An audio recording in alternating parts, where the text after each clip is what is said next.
Sunday కదా, రీతుకి school లేదు కాబట్టి కొంచెం లేజీగానే స్టార్ట్ అవుతుంది డే. ఎంత లేజీగా ఉన్నా ఇంట్లో పనులు తప్పవు కదా. సో మార్నింగ్ లేసి పూజ చేసేసుకొని పిల్లలకి బ్రేక్ఫాస్ట్ తినిపించేస్తున్నా. నాకు మొన్న ఈ మధ్య ఒక కమెంట్ వచ్చింది, మీరు శివబాలాజీ వాళ్ళ వైఫ్ మధుమితలా ఉంటారని ఇద్దరు కమెంట్ చేశారు. మన ఛానల్ స్టార్టింగ్ స్టేజ్ లో ఉన్నప్పుడు కూడా ఇద్దరు ముగ్గురు సేమ్ ఇలాగే కమెంట్ చేశారు. నేను ఇది అప్పుడే చెప్దాం అనుకున్నా, కాకపోతే అప్పుడు మంది చాలా చిన్న ఛానల్, మళ్ళీ నేను సక్సెస్ అవ్వడం కోసం ఇలా చెప్తున్నానని అనుకుంటారని నేను అప్పుడు దీని గురించి ఏం మాట్లాడలేదు. యాక్చువల్ గా ఏంటంటే శివబాలాజీ గారి వాళ్ళ వైఫ్ మధుమిత గారు ఎవరైతే ఉన్నారో వాళ్ళు మాకు రిలేటివ్స్ అవుతారు. అయితే మా వైపు నుంచి కాదు, మా హస్బెండ్ వాళ్ళ పెద్దమ్మ కూతురు. మా అత్తయ్య అలాగే మధుమిత గారి వాళ్ళ మదరు ధనలక్ష్మి గారు, వీళ్ళిద్దరు కూడా చిన్నాన్న పెద్దనాన్న కూతుర్లంట. ఇప్పుడు మా అత్తయ్య అంటుంటారు, అప్పట్లో ధనలక్ష్మి చాలా కష్టపడింది, తను అంత కష్టపడ్డందుకు ఇప్పుడు దేవుడు వాళ్ళ పిల్లలకి మంచి లైఫ్ ఇచ్చారని చెప్తుంటది. అంత దగ్గర రిలేటివ్స్ అయినా కూడా ఇప్పుడు వీళ్ళ ఫంక్షన్స్ కి వాళ్ళు అటెండ్ అవడం, లేదా వాళ్ళ ఇంట్లో ఫంక్షన్స్ కి వీళ్ళు వెళ్ళడం ఇలాంటివి ఏం లేవు. వీళ్ళందరి ప్రాపర్ ఎక్కడంటే చిన్నపవని, మరీ ఇంపార్టెంట్ ఫంక్షన్స్ అయితే మధుమిత గారి వాళ్ళ మదర్ ధనలక్ష్మి గారు అటెండ్ అవుతారంట. ఒకవేళ మధుమిత గారి పోలికలు ఎవరికన్నా కనిపిస్తే వీళ్ళందరు రిలేటివ్స్ కాబట్టి మా హస్బెండ్ తరపు వాళ్ళు ఎవరికన్నా కనిపిస్తే గానీ నేను ఆవిడలా ఉండే ఛాన్స్ అస్సలు లేదు.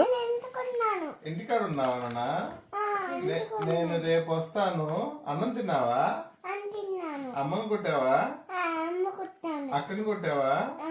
ఆడుకున్నావా? ఏం ఆట ఆడుకున్నా?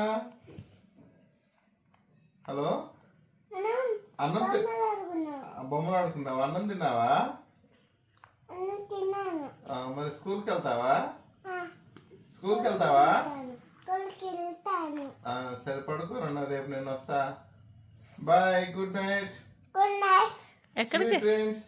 ఎక్కడికి వెళ్ళాడు మీ డాడీ? కిస్ పెట్టు. అమ్మ ఫోన్ లో మాట్లాడుతున్నావు, డైరెక్ట్ గా కిస్ ఇస్తున్నావు.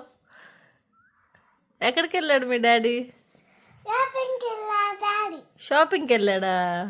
నువ్వు ఫోన్ చేసి మాట్లాడుతున్నావు, మీ డాడీ కాళ్ళు కూడా కనిపిస్తున్నాయి వీడియోలో. దొంగలు, మీ ఇద్దరు దొంగలు.